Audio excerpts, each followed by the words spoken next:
Hello everybody. It's been a little while since I've done a video.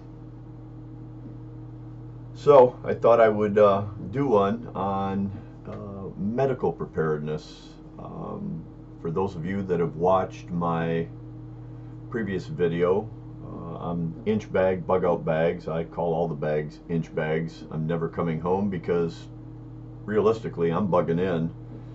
The only time I'm grabbing a bag and hitting the road is if shit's got so real that there really is no other alternative other than to get the hell out of Dodge. So in my previous video on the inch bags, one of the things I want to point out is, number one, I carry a tourniquet on every one of my weapons. They are tethered to it.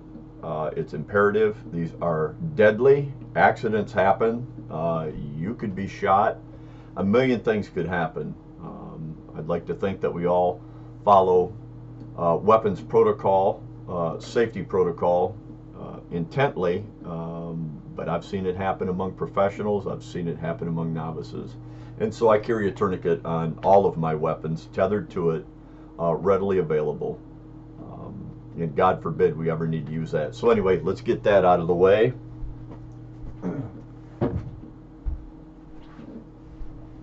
That being said, this video really is about more than just a medical bag. It's really about medical preparedness in general. Looking at the state the world is in today, I would say there's never been a better time in history to be prepared medically. You know, I've said this 1,000 times, if I've said it once, and that's that you can replace a lot of things in the wild. You know, when we talk about bugging out, you can replenish water, you can hopefully replenish food, you can build yourself shelter, temporary or permanent, in the wild, in the forest. There's a myriad of things that we can replace in a bug out situation, in an austere environment. One of the things we can't replace, and I know there's medicinal plants and weeds and things like that out there, but none of it compares to the medical devices and the medicines that we have available to us today. I've said it a million times. You know, they talk about how strong the economy is. I beg to differ. Like I said, I don't think there's ever been a more important time in history for us as preppers, because realistically, and let's get this out of the way right now, I'm not a medical professional. I've never claimed to be. I am a prepper at heart. I am one of those individuals that believes firmly that if you prepare for everything, it's less worry about everything. And so, even though I don't know how to utilize to its fullest potential a lot of the things that I possess, I do have a basic knowledge of medicine. I am surrounded by individuals in my group. One is a physician's assistant, basically a doctor, registered nurse. I have a highly qualified EMT and several other individuals that are trained in first response medicine, as well as military training for battle site medicine. And so this really is a compilation. What I'm going to show you is kind of a combination between prepping, and my medical bag. Just to give you people an idea, you know, prepping is a universe of things when you think about an austere environment and what we will be lacking in that austere environment.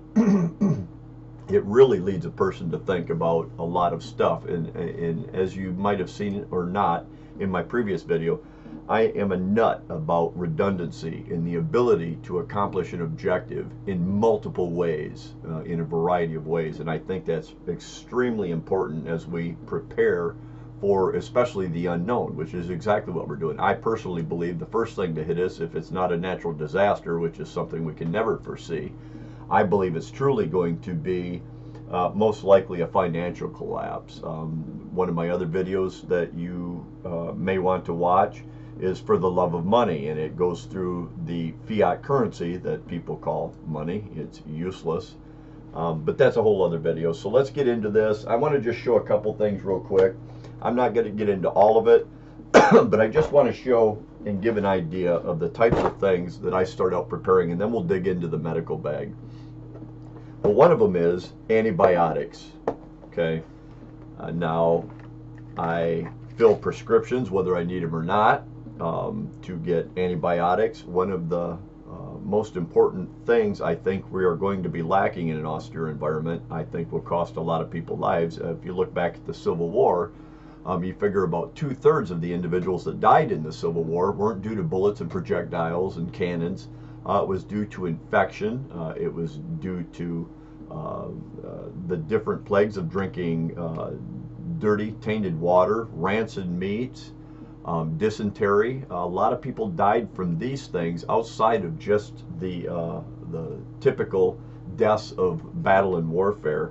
And so one of the things, and I'm sure a lot of you have heard it if you've been around the prepper community at all, and that's the fish antibiotics. Now, I again have individuals that are in the medical field, and I have run this past them. They have assured me that this is made exactly like this one, fish pen, which is penicillin.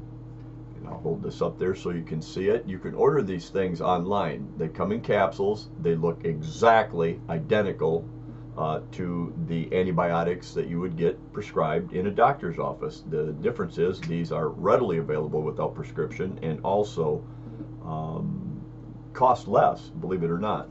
And I'll read the ingredients on this real quick. Each tablet contains penicillin. That's it.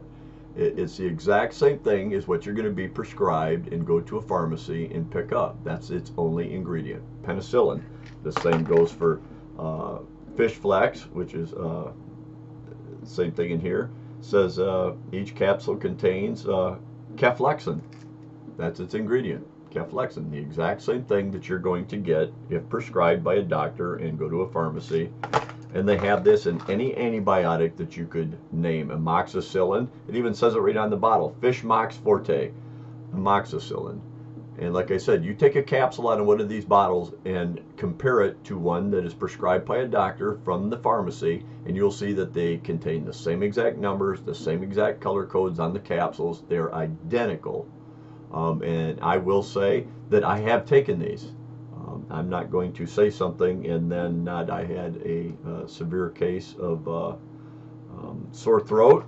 It proved to be bacterial. And so I prescribed myself, diagnosed myself, prescribed myself, and it worked. So anyway, and then filling prescriptions. If I get a prescription from my doctor, I don't typically, I think I've taken antibiotics 3 times in my entire life. And so I'm not one. But anyway, you can see, not to get sidetracked, you can order zithromycin, 500 milligram tablets.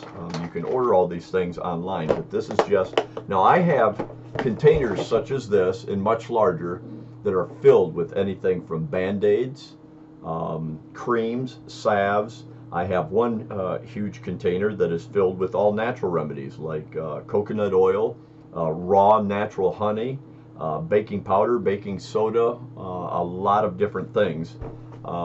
So, and then I have others that are full of cough syrups and Mucinex and Dayquil, NyQuil, and all the others.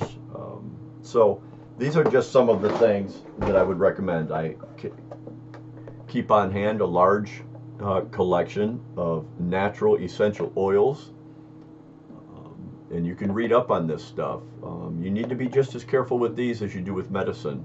You can have allergic reactions, you can have adverse reactions to essential oils, and so I strongly recommend that if you house these things, if you store them and stock them, that you read up on this stuff. There's a million books out there, exaggeration number, but there's a lot of books out there to teach you what you need to know about these things. Like I said, you know, always seek medical professional help first. Obviously, I'm talking strictly about an austere environment when there is nobody else beyond you for medical care for somebody, okay? And that's really, like I said, I'm going to say it again, I am not a medical professional. I am not giving you medical advice. I am showing you what I have done in my preparation for potentially what I believe to be an inevitable collapse of one type or another.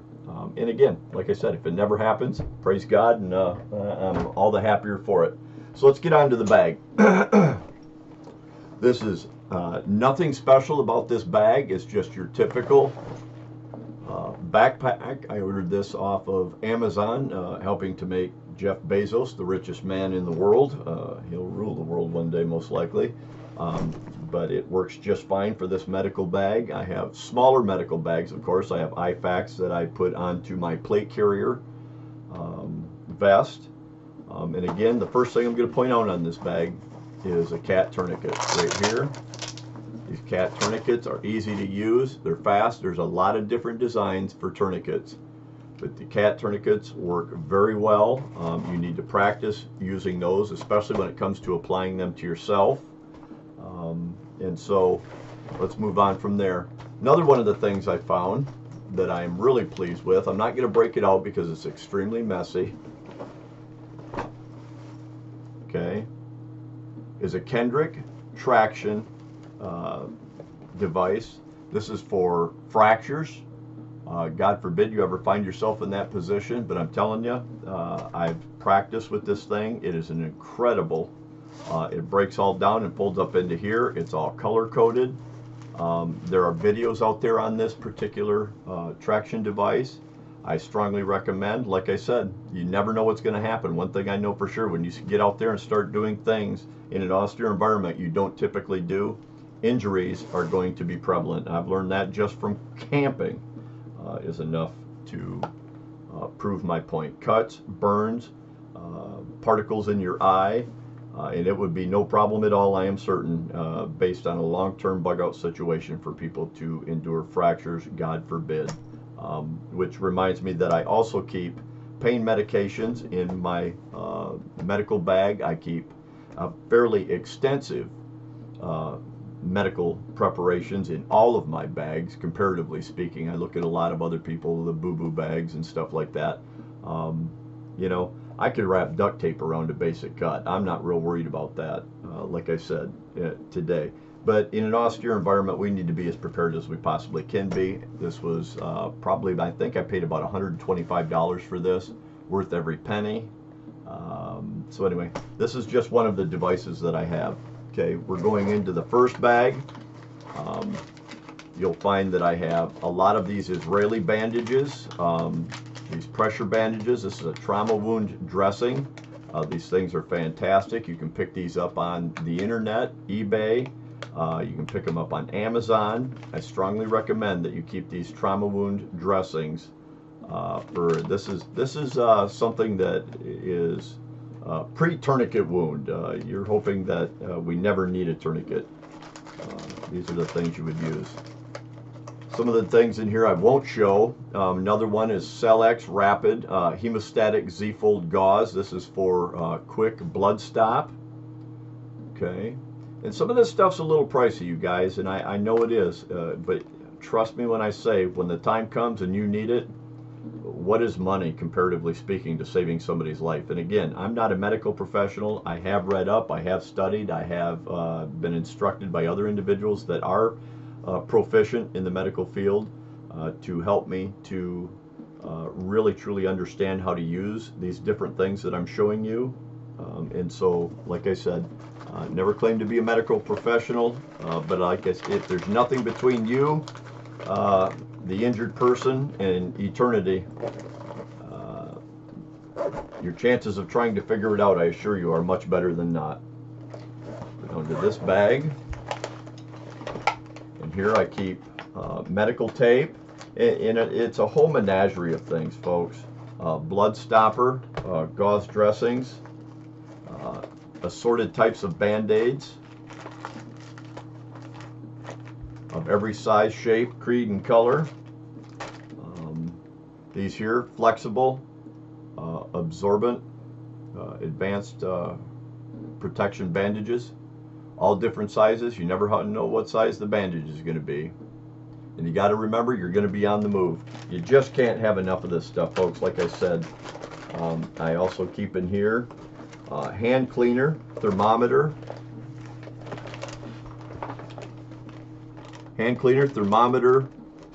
scissors of different types, clamps, medical shears,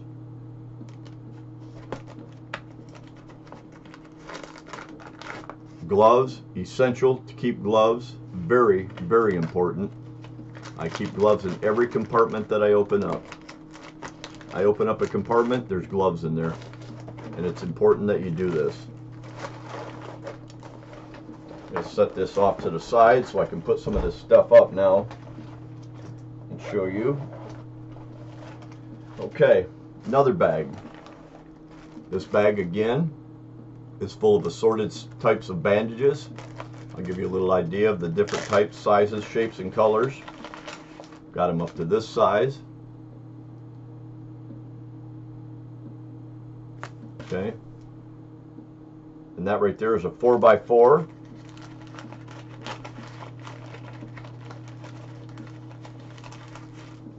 Here's a 3x4 gauze pads. And again, as you can see, there's just a whole menagerie of sizes in here, folks, all the way down to the antibacterial impregnated bandages, all different sizes, all different types, butterfly bandages. I like everything in these plastic bags, helps keep them a lot more organized.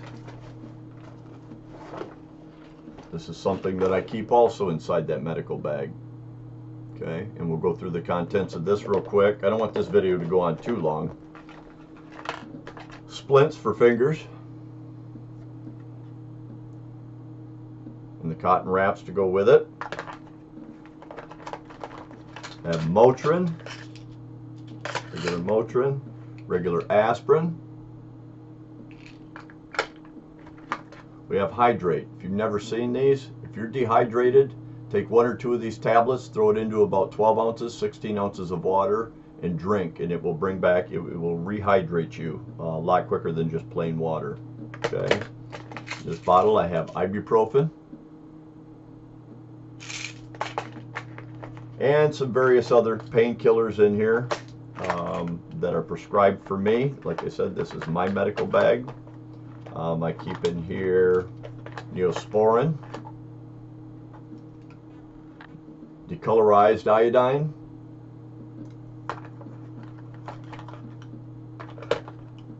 and then again more assortments of bandages.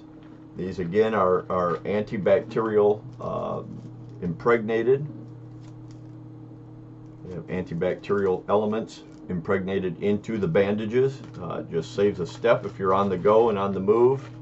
And chapstick. Don't underestimate the pain of chapped lips. I'll tell you, if you're in an austere environment, use whatever brand you want. And I'm not plugging for any particular product in general. Just showing you what I've done in mine. Again, in this compartment, I have another container of hand cleaner, hand sanitizer. This is important. You'll want to have to dig through 15 different compartments to find what it is you need. If you have redundancy in each compartment, you're a lot better off. Gloves in this compartment, a thermometer again in this compartment, and don't laugh, everybody knows what these are, and let me tell you, you want to plug a big hole fast, these will do it. Okay, I keep some of these in all of my emergency medical bags. Trauma wrap. You can fit a lot of stuff in these small bags, you guys, if you just compartmentalize it out. Again, gloves, being sanitary, not passing on infection is imperative. We'll go to the next compartment. You'd be amazed what you can fit into these bags. Blood pressure cuff, very important. Very important. I have a couple of varieties of these. This one straps on the wrist. You can pick these up on Amazon as well. Okay, it just straps on the wrist, like so. it on, and the rest is done automatically. It automatically pressures up. You let it deflate, gives your blood pressure and heart rate. I think you can hear that doing it. Hopefully my blood pressure is good. Wouldn't want to show that I have high blood pressure. I mean, this thing, you'd be amazed for a small unit how much pressure this thing pumps up. It's incredible.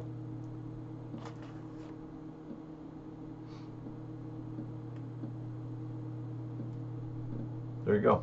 Blood pressure is fantastic. So that's that.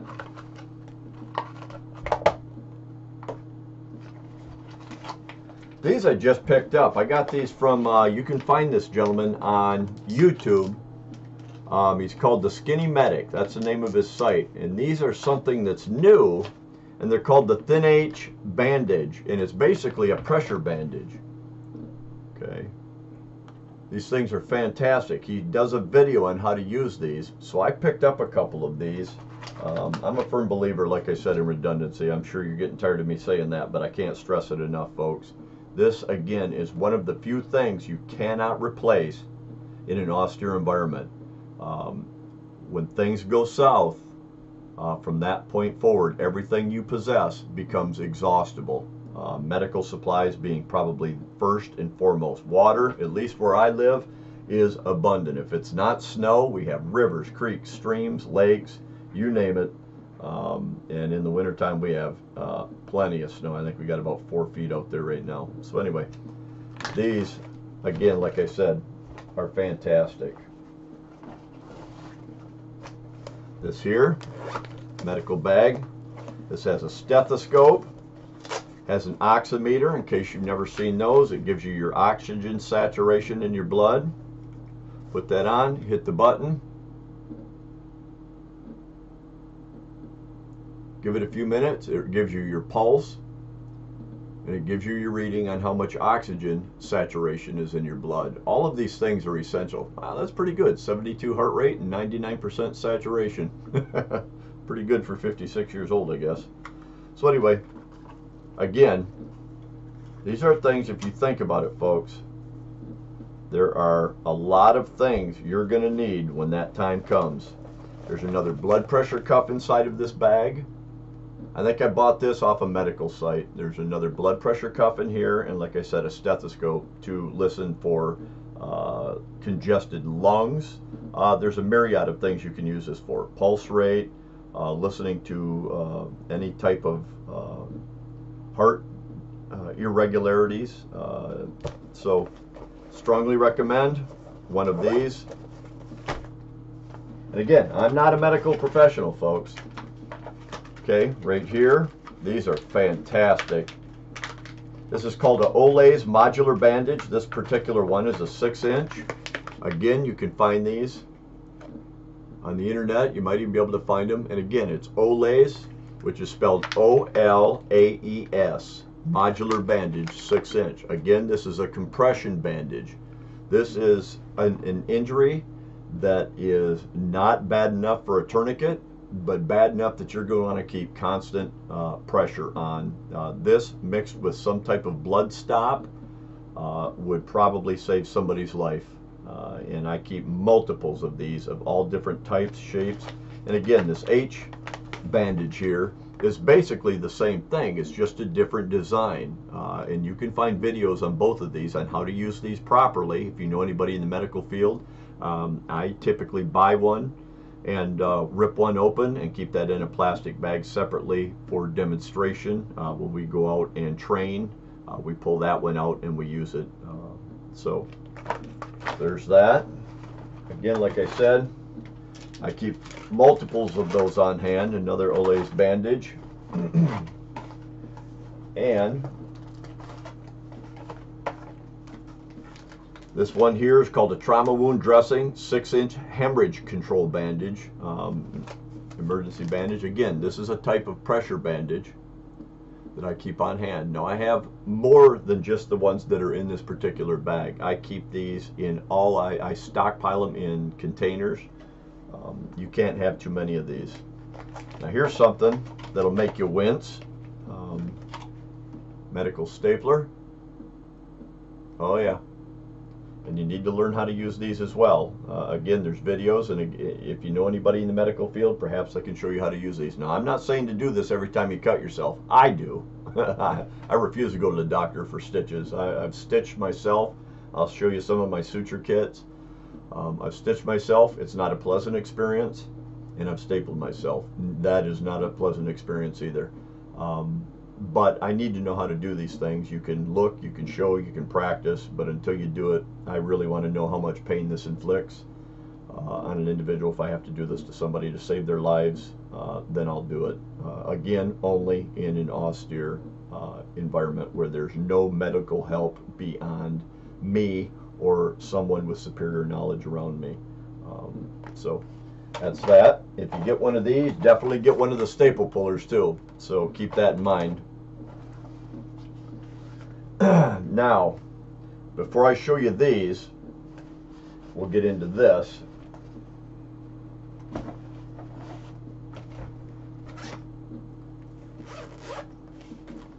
Okay, this here, folks, is a trauma kit.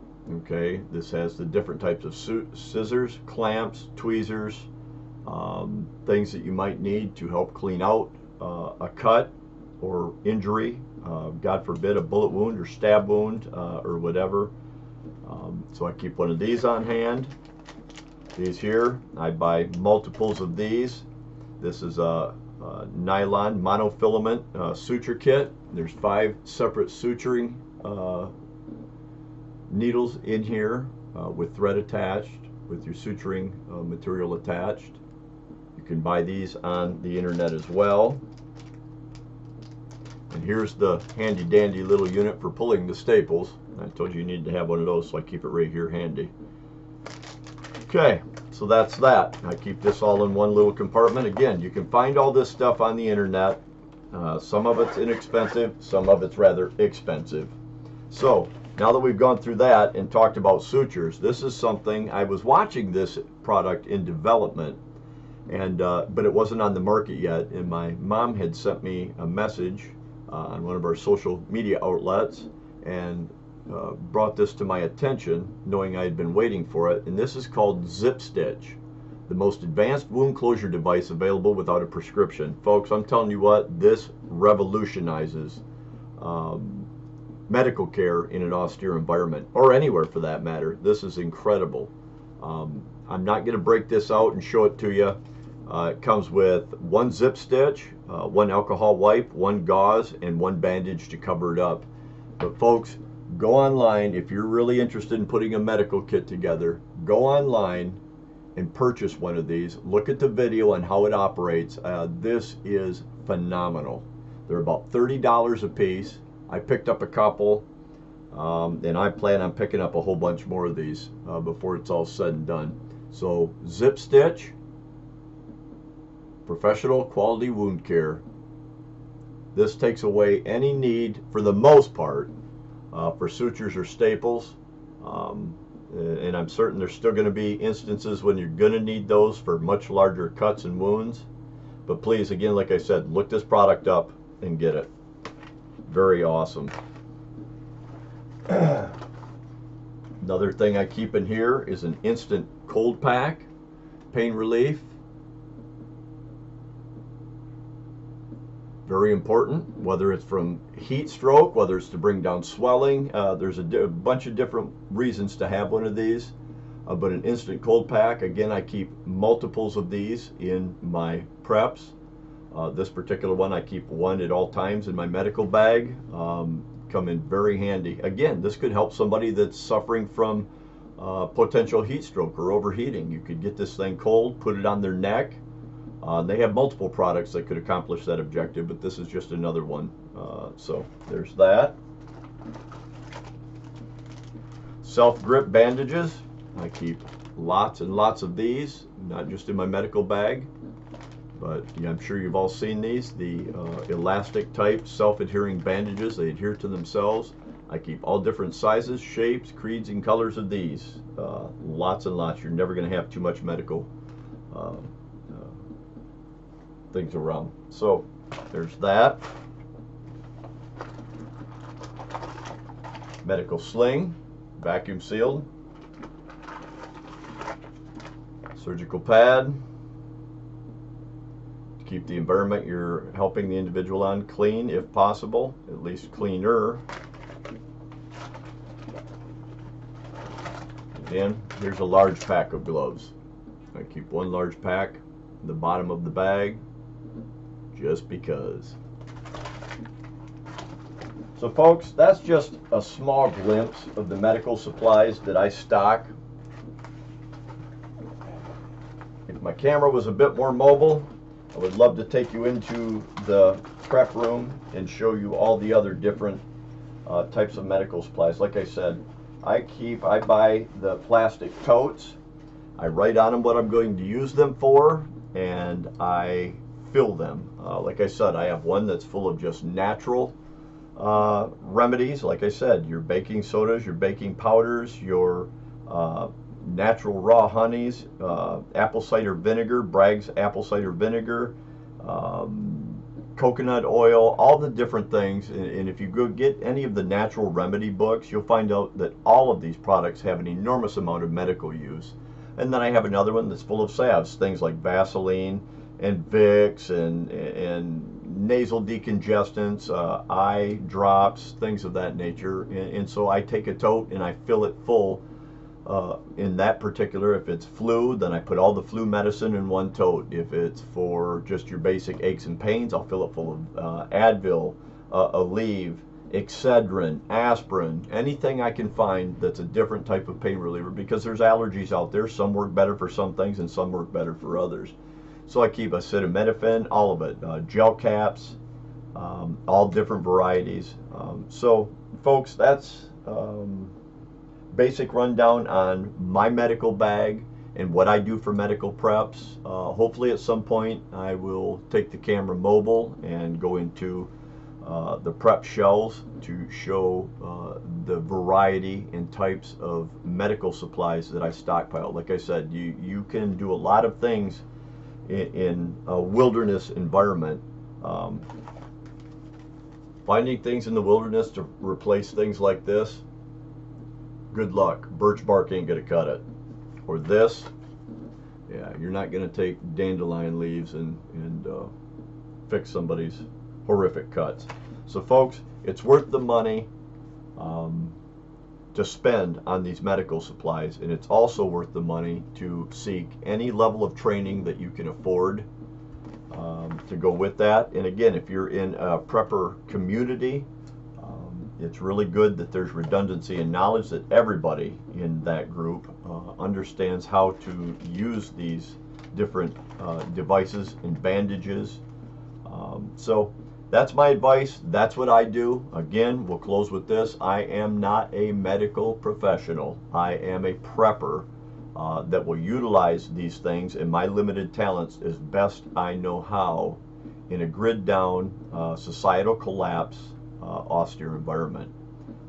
So seek training, find a group, help each other out. That's it for me. God bless all of you. Thanks for watching. If you like this video, give it a thumbs up. If you have advice or other things that you would like to add to this, things that I might have missed, new devices on the market that I'm unaware of, please put those in the comment section. I would really appreciate it, and I indeed will share as time goes on any new devices that I find that are new to the medical field that I think would be helpful to the prepper community. I will share those in turn. So again, God bless all of you, and thanks for watching. Give it a thumbs up if you enjoyed this video. Thanks, folks.